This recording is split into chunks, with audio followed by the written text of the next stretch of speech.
Hey everyone, welcome to my channel. Today we're diving into a really sad story together. So back in April 2015, there was this small town called Leon in New South Wales, Australia. Something really terrible happened there. It was so sad that the whole town basically stopped. Can you imagine that? Shops closed down, and even the school took a break from classes. The reason? They were all mourning the loss of a young woman named Stephanie Scott. Over 1,000 people showed up to her funeral. They wanted to say goodbye and show support to her family. They even had a big public event so everyone could share in the sadness together. Stephanie's favorite color was yellow, so lots of people wore yellow and let yellow balloons float into the sky. It was like they were saying goodbye and wishing her spirit peace up there in the clouds. They played a special song at the gathering. It was the song Stephanie and her fiancé Aaron were going to dance to at their wedding. But that dream got shattered, and now it just made everyone feel really sad thinking about it. Stephanie Scott, only 26 years old, was kind, intelligent, and always smiling. From childhood, she was curious and active, participating in school clubs and sports.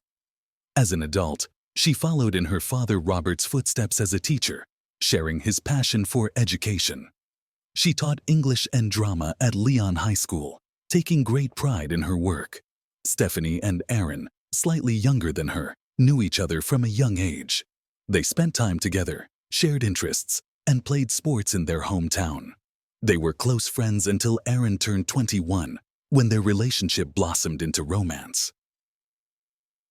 In early April 2015, Stephanie and Aaron were busily preparing for their wedding scheduled for the 11th. Stephanie, a perfectionist, had spent months meticulously planning every detail. Almost everything was ready, with arrangements set and a honeymoon booked in Tahiti. She had recently celebrated her bachelorette party. The only remaining task was to rehearse their first dance, for which they had taken many lessons. The first weekend of April reminded them that their eagerly awaited day was almost upon them. Aaron invited Stephanie to join him at a party out of town, but she declined to finish some remaining tasks, including finalizing plans for her students during her honeymoon absence. On Easter Sunday, April 5, 2015, around 11 a.m., Stephanie Scott headed to her school in Leon, New South Wales, to hand over some work to a deputy teacher. She parked her car on the street and walked to meet a colleague who lived nearby. Together, they opened the school gates and entered. Stephanie then locked the gates behind them and, with keys in hand, proceeded to the English teacher's office. There, she sent an email to a bus company confirming transportation arrangements for her wedding guests. After working for a couple more hours, feeling joyful that all her tasks were successfully completed, Stephanie left the administrative building and walked towards the gates. Aaron, aware that Stephanie had left and would be away for a few hours, grew worried as the evening approached. He had texted her the day before and received prompt replies. However, on April 5th, he received no response from Stephanie. Returning home after 7 p.m., Aaron found that Stephanie was still not back, and her car was absent from the street. Trying to manage his anxiety, he reasoned that perhaps the stress of the upcoming wedding and leaving her students for an extended period had exhausted Stephanie, and she wanted some alone time. Yet, such complete silence was out of character for her. Even amidst the excitement of wedding planning, Stephanie had been enjoying every minute, eagerly sharing details about her dress and the wedding menu. She didn't appear nervous or depressed, but rather excited and ready for her big day. With his concern growing and sleep eluding him, Aaron texted Stephanie again in the morning before calling her family. More than a day had passed since Stephanie's disappearance, and Aaron went to the Leon police station to report his missing fiancée. The police, after inspecting the vicinity and noting Stephanie's car's disappearance, speculated that she might have left the school and been involved in an accident or gotten stuck in a ditch or creek. Helicopters were deployed to search the area, while ground police headed straight to the last known location of Stephanie, Leon High School. Due to Easter Sunday and the limited number of people at the school, there were few witnesses, complicating the police investigation, but also ruling out hundreds of potential suspects.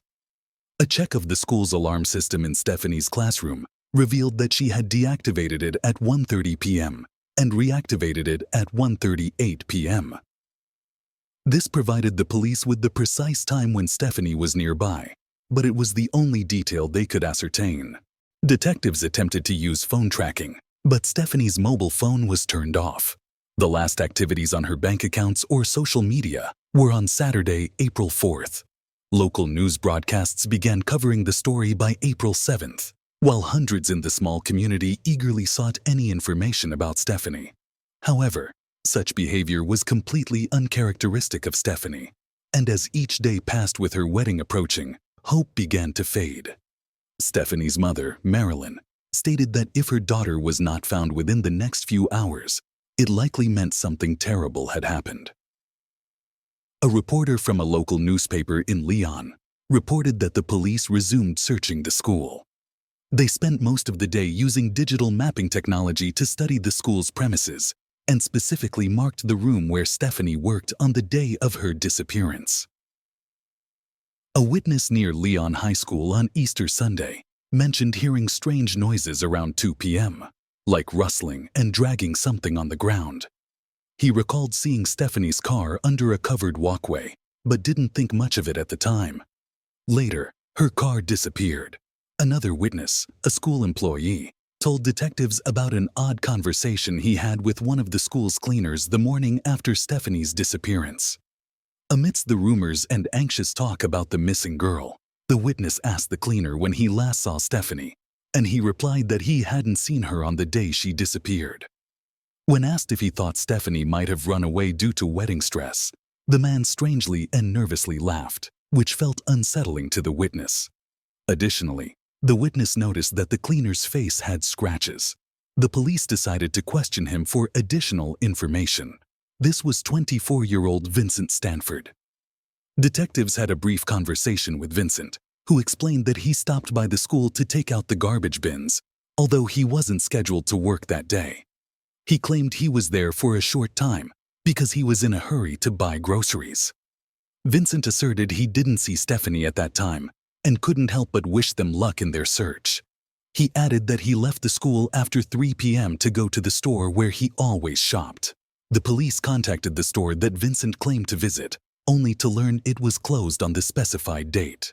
This meant Vincent had reasons to lie about the store, making him a suspect in the investigation. Investigators decided to conduct another thorough interrogation of Vincent and went to his home where he lived with his mother. When they arrived, Vincent was not home.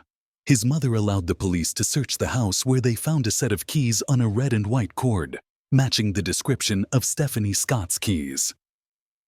While the police were bagging evidence, Vincent arrived in his car. He was immediately detained, and his car was confiscated.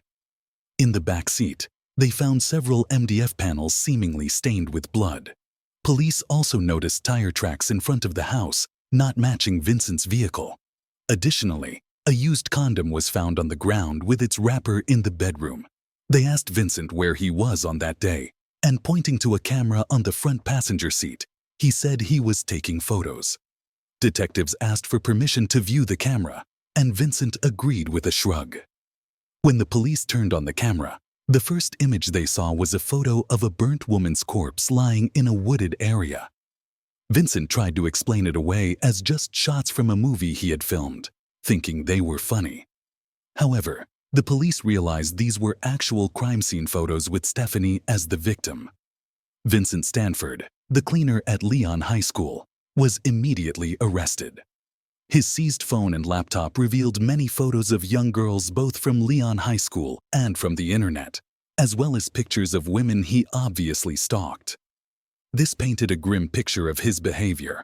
Although Stephanie's body had not yet been found, Vincent was charged with her murder.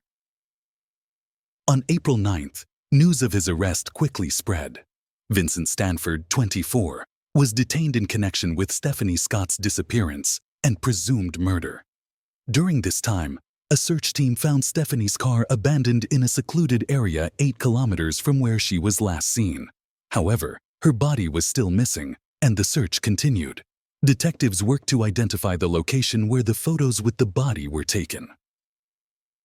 On April 17th, 5 days after last seeing Stephanie, another witness came forward.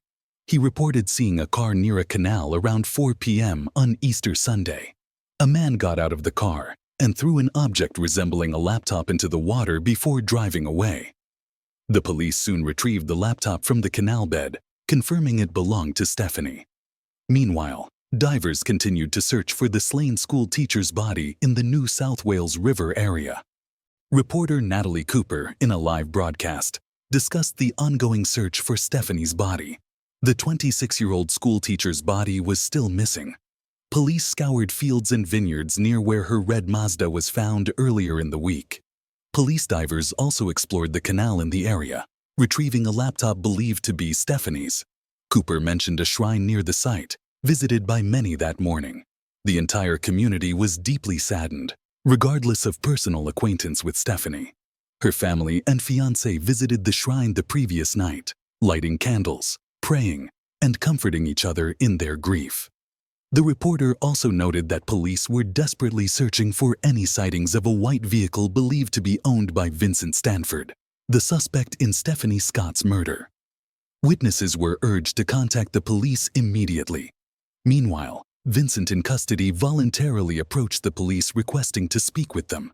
He divulged all details to the detectives, including information on where to find Stephanie's body. According to Vincent, on the day of the incident, Stephanie was in the upstairs teacher's room, working on a computer with the door to her office open. Vincent was cleaning garbage bins using a pressure vacuum and needed to take some bins upstairs. That's when he noticed Stephanie. Vincent told the detectives that he suddenly had the urge to kill her and quickly went home to fetch his special kit, including handcuffs, Viagra, a knife, and cleaning supplies. He also Googled information about bride violence en route. Returning, he found Stephanie packing up to leave. When she walked past him, she looked into his eyes and smiled, wishing him a happy Easter. That's when Vincent abruptly grabbed her and dragged her into a storeroom. Detectives reminded him of the scratches on his face they noticed during their first encounter and asked about their origin. It turned out some scratches were from Stephanie's microphone and others from her nails as she defended herself while he tried to kill her. Vincent described how he grabbed Stephanie from behind, covered her mouth with his right hand, and encircled her waist with his left hand before taking her to the storeroom. He shut the door and violently threw her to the ground, hitting her from left to right. After assaulting Stephanie, Vincent used the knife to kill her. He felt compelled to do so, admitting to harboring many brutal thoughts and schemes and having previously killed others. He speculated about having some psychological issues, clarifying that he harbored no hatred towards his victims, but simply enjoyed killing. Vincent then recalled feeling a hunger pang and decided to go home for a sandwich and coffee, leaving Stephanie lying alone on the storeroom floor. He went to his car, and after eating, he returned to the school, placed Stephanie's body in the trunk of her car, and drove her to his home, parking the car on the street. On Easter Monday, Vincent drove Stephanie's car with her body to a national park. There, he removed her body from the trunk and stripped it on the ground. He noticed many bruises and abrasions on Stephanie's face, including swelling on the right side and a bruise under her eye.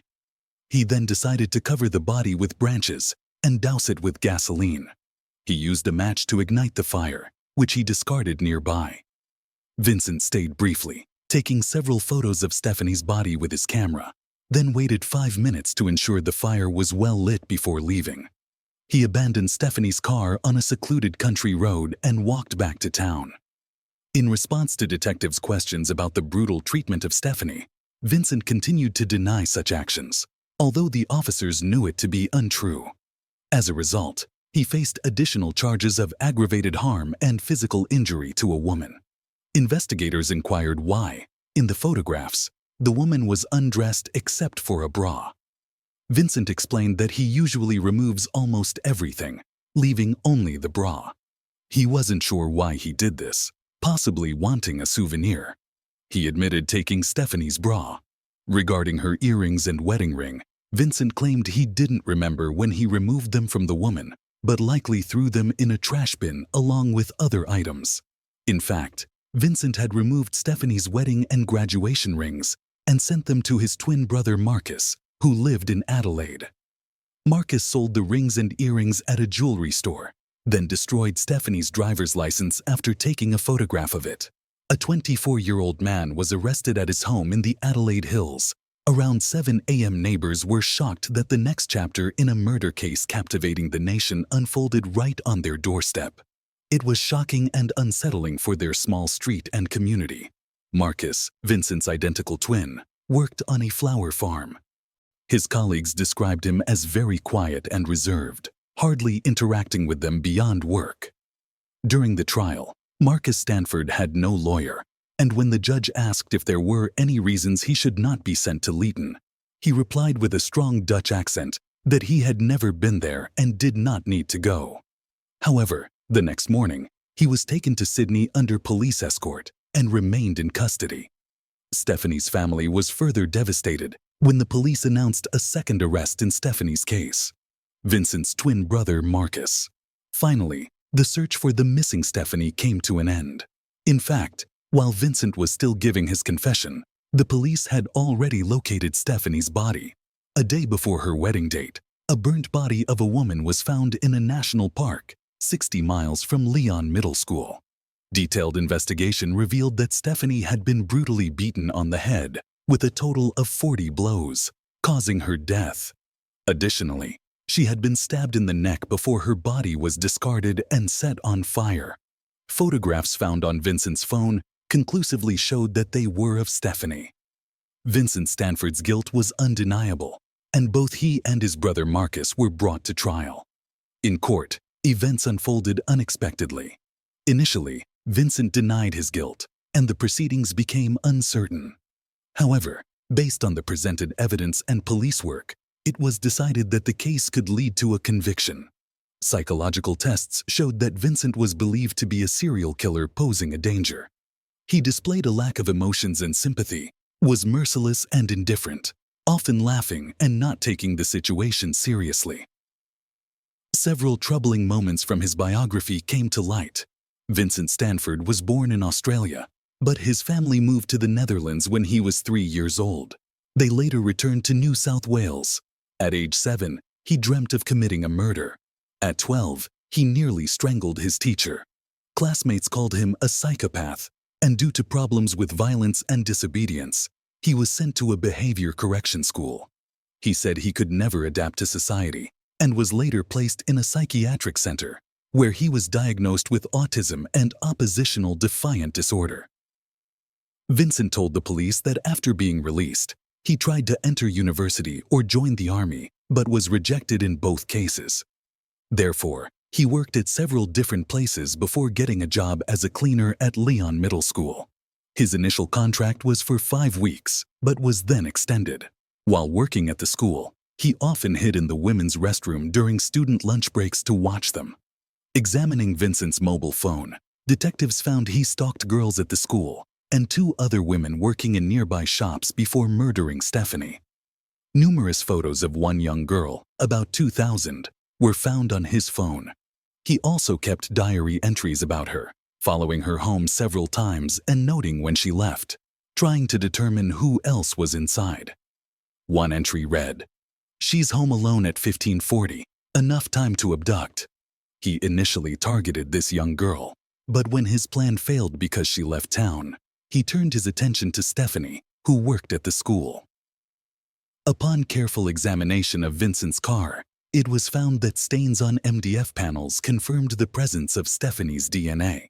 Additionally, during a search inside the Stanford home, investigators found traces of Stephanie's blood on a knife, several condom packets, and her bra. The judge noted that Marcus's sentence did not include the possibility of early parole, as there is no such practice. Marcus was sentenced to 1 year and 3 months in prison for his involvement in Stephanie Scott's murder. The sentence was to end on September 9, 2016. Had Marcus not pleaded guilty, he would have been sentenced to 1 year and 8 months in prison. In October 2016, Marcus was released. Over 60 people signed a petition calling for an appeal of the court's decision regarding Marcus Stanford. describing it as pathetic.